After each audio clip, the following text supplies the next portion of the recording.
Why do waves come in sets? There are very few places on Earth where perfect continuous waves could even be possible. Why? Physics, baby. Just like any other propagating wave, swell can have constructive interference or destructive interference, but the reality of the ocean is that it usually ends up somewhere in between. There are simply too many storms in the ocean, and even if you have predominant swell from one specific storm, there's going to be small movement from something somewhere else. When these combined, we call it a wave grouping. Now, what I find fascinating is that wave groupings in the ocean are typically between 3 and 5. Allow me to save you from the complicated math and say that swell in the ocean falls within a pretty standard range.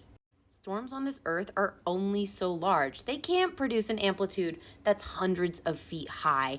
They can't make periods that are over a minute.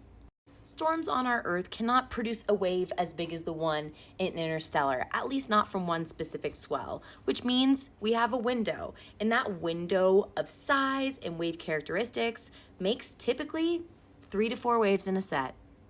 And if there's a particularly huge set that rolls through, start thinking like a physicist. Maybe that's a third set of wavelengths interacting. Maybe this is another type of wave grouping.